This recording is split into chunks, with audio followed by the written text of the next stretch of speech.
बिस्मिल्लाहिर्रहमानिर्रहीम। अस्सलाम वालेकुम। क्या हाल है आप सबके? मैं बिल्कुल ठीक हूँ अल्हम्दुलिल्लाह।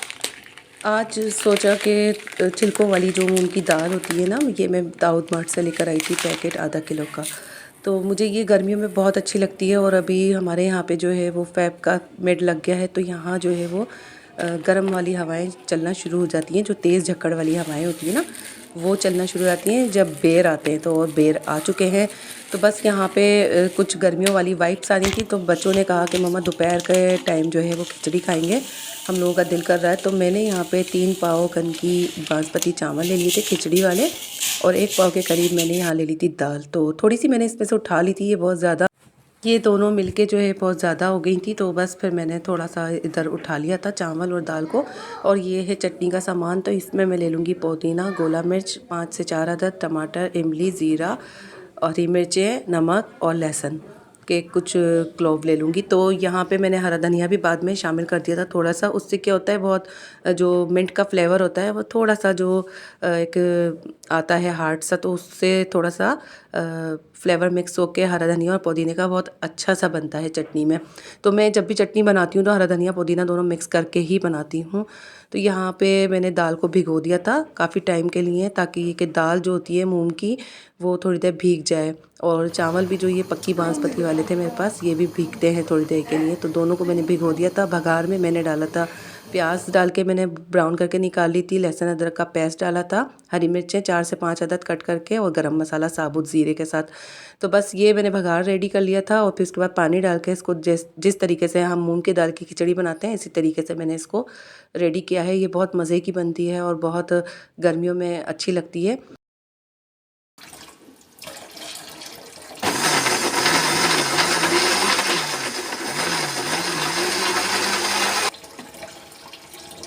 अच्छा, यहाँ तो जो है हमारा खाना हो गया था रेडी और हमने बड़े मज़े से एंजॉय किया था। मैंने इसके साथ सैलेड भी बना ली थी और चटनी भी हमारी रेडी हो गई थी। और ये गर्मा गर्म हमने खिचड़ी जो है मैंने सर्व कर दी थी बच्चों को, क्योंकि बहुत ज़्यादा भूख लग रही थी, दिन बड़े भी हो गए हैं। अच्छा, अब मैं यहाँ पे जो है आपसे एक बात शेयर करूँगी कि मैं जो हूँ, शुरू में जब मैं अपना चैनल लेके चली थी तो मैंने एग्जैक्टली ऐसा ही हुआ था कि हर व्लॉगर, छोटे जो व्लॉगर्स होते हैं हम जैसे, तो वो अपने से बड़े व्लॉगर्स की तरफ देख रहे होते हैं। तो वो यही होता है कि सीनियर्स को थोड़ा बहुत कॉपी कर रहे होते हैं। तो उससे क्या होता है कि सीनियर्स को कॉपी करते करते हम इतना उस ट्रॉमा में चले जाते हैं बाज़ औक़ात के, हम उनका लहजा, हम उनकी बहुत सारी चीज़ें अडॉप्ट कर लेते हैं, आदत। तो सो सिंपल जस्ट मैं शॉर्ट टर्म में सिर्फ ये बात समझाऊंगी, मैं कोई सीनियर नहीं हूँ, लेकिन जो लोग ऐसा कर रहे हैं मेरी तरह से कि वो किसी को कॉपी कर रहे हैं, तो प्लीज़ ना करें, अपना एक स्टाइल बनाएं। क्योंकि बाज़ औक़ात ये हो जाता है कि ऑडियंस देख रही होती है, तो ऑडियंस कहीं ना कहीं मैच हो जाती है, तो उससे क्या होता है, आपका इंप्रेशन गिरता है। क्योंकि लाजमी बात है, जो सीनियर्स होते हैं वो भी ऑडियंस समझती है कि यार ये सीनियर को जूनियर जो है बिल्कुल कॉपी कर रहा है, तो वो बहुत ज़्यादा एक अपने आप को भी ऑकवर्ड लगता है। आप खुद भी अपनी वीडियो वॉच करें, देखें उसके अंदर कि आप क्या गलतियां कर रहे हैं, किसी को कॉपी कर रहे हैं तो करें, अच्छा लगता है। मुझे तो खुद अच्छा लगता है कि कोई मुझे कॉपी करे, लेकिन यार थोड़ा सा अपना भी सेंस होता है इंसान का ना, कहते हैं नकल की नहीं अकल की भी ज़रूरत होती है।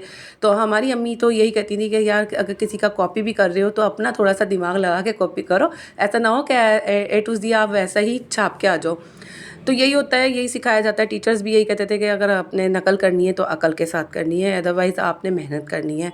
तो ये दो ही एक पहलू होते हैं इस बात के कि आपने कोई काम में घुसना है, किसी को मोटिवेशन लेनी है किसी से। तो बस यही था कि मुझे भी बहुत सारे व्लॉगर्स से मोटिवेशन मिली, बड़े बड़े। मैं नादिया का किचन बहुत शौक से देखती हूँ, she is very nice lady. तो बहरहाल मैं आपको शॉर्ट टर्म में सिर्फ यही बोलूँगी कि अपनी चॉइसेस पे डिपेंड करें, अपनी चॉइसेस बनाएं, अपने आपके स्टार्ट करने का स्टाइल अपना हो, आपके एंड करने का व्लॉग का स्टाइल अपना हो। तो यहाँ जो है ये टॉपिक ख़त्म होता है। मैं आ गई थी अपनी देवरानी के यहाँ पे, तो ये क्लिप वहाँ का है, उनके घर का। तो इनकी जो है मुमानी इंग्लैंड से आई हुई थी, कराची, उनको कुछ माइनर सा ऑपरेट था उनका। तो बहरहाल अब तबीयत बेहतर है अल्हम्दुलिल्लाह। तो आप लोग सब उनकी सेहत के लिए दुआ कीजिएगा कि अल्लाह पाक उनको सेहत और जो है सेहतयाबी अता करे आगे भी।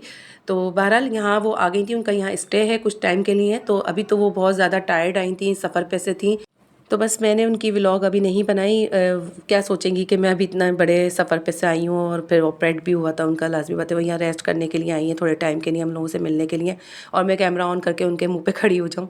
तो यहाँ जो है यशा हिरा की हेल्प करा रही थी और एज़ यूजुअल जो है वो माविया मीना की गोद में थे, और शहीर जो है वो इस वक्त बोर हो रहे थे बहुत ज़्यादा, क्योंकि उनके पार्टनर जो थे वो दादी की तरफ गए हुए थे पापा के साथ अपने। तो बस यहाँ जो है वो रिफ़्रेशमेंट लगा दिया था यशा ने, और हिरा ने जो है माशाल्लाह से अच्छी खासी तैयारी करी हुई थी। तो उनको मैंने बता दिया था कि मैं आऊँगी, थोड़ी देर पहले ही हम लोगों की बात हो गई थी। और यहाँ देखें माविया मेरे पास जो है बैठे हुए थे गोद में, तो उन्होंने जो है कैमरा जूम कर दिया था, और ये मुन्नू मुन्नू से पैर उन्हीं के ही नज़र आ रहे हैं छोटे छोटे से, तो बड़े ही क्यूट लगते हैं ये और बड़े पुरसुकून हो जाते हैं हम लोगों से, बहुत मानूस हो गए हैं, बहुत अटैच हो गए हैं। बस यहाँ पे जो है हम लोग कम ही टाइम स्टे किया हमने, क्योंकि मुझे वापस आना था घर, क्योंकि बेटे जो हैं वो अभी घर पे ही थे, वो PSL आज कल शुरू हुए हुए हैं, तो बस वो मेरे साथ नहीं गए थे। तो मैंने आते ही जो है उनसे उनकी फरमाइश शुरू हो गई थी, तो मैंने फ़ोन पे उनको कह दिया था कि आप जो है वो अच्छा फ़्राइज़ जो है वो कट करके रख दें। अल्हम्दुलिल्लाह वो ये काम कर लेते हैं माशाल्लाह से। फ़्राइज़ वो मुझे जितने भी मैं बनाती हूँ 2 किलो के भी बनाऊँ तो वो मुझे कट करके दे देते हैं। तो बस उनकी डिमांड यही होती है कि मम्मा आपके हाथ के बस फ़्राइज़ खाने हैं, तो वो माशाल्लाह से उन्होंने मुझे कट करके दे दिए थे और रखे हुए थे बल्कि पानी में डिप करके ना, जब मैं आई थी। तो बस मैंने पहले जल्दी-जल्दी उनको ये फ़्राइज़ बना के दिए, उसके बाद जो है मैंने बनाया। कुछ समझ आ नहीं रहा था क्योंकि टाइम भी बहुत शॉर्ट हो गया था, तो मैंने कुछ जो है वो हल्के घी वाले पराठे बनाने के बाद मैंने अंडे के जो है वो खाकीना कहते हैं जिसे, अंडे का कीमा, वो बना लिया था आते ही, क्योंकि टाइम बहुत शॉर्ट नोट में था, अंडे पड़े थे फ्रिज में, तो मुझे आके कुकिंग करनी थी और फिर हस्बैंड के आने का टाइम हो जाता है, तो सबसे ज़्यादा टेंशन उन्हीं की होती है कि वो कहते हैं कहीं भी जाओ आओ बस खाना रेडी होना चाहिए घर में। तो बस यहाँ पे मैं अपने बेटे को ये प्लेटर बना के दे रही थी फ़्राइज़ का, तो उनका भी जो है वो टमी बिल्कुल खाली था, तो सुबह का नाश्ता किया हुआ था और थोड़ा बहुत उन्होंने शाम में चाय के साथ कुछ खा लिया होगा, वो कर लेते हैं अपना। तो बस यहाँ पे जो है मैं अब रेडी करूँगी अंडों का खाकीना कह लें आप या कीमा कह लें, जो भी है। 5 अदद मैंने अंडे ले लिए थे और मेरे पास ये सारी सब्ज़ी मौजूद थी, तो मैंने जल्दी-जल्दी ये चॉप करी और उसके बाद जो है मैं अंडों को जो है वो बीट कर लूँगी, कुटी हुई लाल मिर्च डाल के। 5 अंडों को निकालने के बाद अच्छा प्याज जो है यहाँ सौटे करनी है हल्की-हल्की सी, ज़्यादा इसको ब्राउन कलर नहीं देना और बहुत ज़्यादा क्रंच भी नहीं रखना, वरना फिर इसका एक पानी सा रह जाएगा, तो वो अंडों को जो है वो पिच-पिचा कर देगा। तो थोड़ा सा इसका पानी ड्राई करना है, इवन कि ये पिंक कलर में आ जाए। उसके बाद जो है आपने जो है इसके अंदर टमाटरों को जो है थोड़ा सा वही सौटे करना है अगेन, तो ताकि इनका भी पानी जो है वो थोड़ा ड्राई हो जाए, क्योंकि अंडे का जो कीमा बनता है वो थोड़ा सा ड्राई ड्राई सा ही होता है, और हर चीज़ जो है वो यानी कि ड्राई हो जाए, उसका पानी बिल्कुल खुश्क हो जाए। यहाँ मैं हरी मिर्चें शामिल कर दूँगी ताकि हरी मिर्चों का भी एक अरोमा सा शामिल हो जाए प्याज और टमाटर के साथ। बहुत मज़े का बनता है और काफ़ी इसके अंदर बरकत हो जाती है और एक अच्छी सी डिश तैयार हो जाती है। अगर कुछ भी ना हो घर में, जस्ट आपके पास फ्रिज में अंडे पड़े हों और आपको कुछ समझ ना आ रहा हो तो रात के खाने में हम क्या बनाएं। तो हमारे घर तो ये बच्चे माशाल्लाह से बड़े मज़े लेके ये रेसिपी खा लेते हैं, तो पता नहीं सबके यहाँ अंडे खाते हैं नहीं खाते शौक़ से इतना।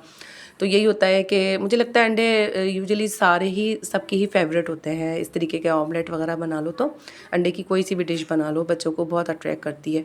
तो बहरहाल यहाँ पे जो है ग्रेजुअली मैंने अंडा शामिल किया है ताकि उसके थोड़े से जो है वो चंक्स आए मोटे मोटे से, तो उससे क्या होता है ये बड़े मज़े का लगता है ना कीमा अंडे का। तो यहाँ पे मैं हरा धनिया अंदर डाल दूँगी सारा, और इसके अंदर बहुत मज़े की खुशबू आती है। हरा धनिया ज़्यादा डालिएगा आप, तो इससे क्या होता है अंडे की हींग भी ख़त्म हो जाती है और बहुत मज़े का इसके अंदर टेस्ट आता है हरे धनिये से।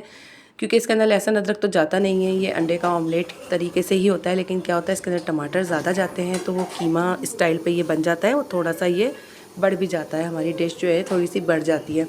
तो मेहमान वगैरह भी आएँ तो आप उनके सामने भी इजाफ़ी डिश एक ये बना सकते हैं, बहुत मज़े की बनती है। इसके अंदर कोयले का दम दें आप, बहुत मज़े का बनता है इसका अंडे का जो एक टेस्ट आता है कोयले के ऊपर दम वाला, तो बहुत मज़े का लगता है। तो वो भी मैं अक्सर बना लेती हूँ, कोयला मेरे पास था नहीं। तो बस नेक्स्ट व्लॉग जो आएंगी वो रमज़ान के हवाले से आएंगी सारी अब इंशाल्लाह। तो ये हमारा खाना हो गया था रेडी, तो मिलेंगे अगली व्लॉग में नए आइडियाज़ के साथ, रमज़ान की तैयारी के साथ इंशाल्लाह। तो अपना ख़ास ख्याल रखिएगा। अल्लाह हाफ़िज़, टिल देन बाय बाय।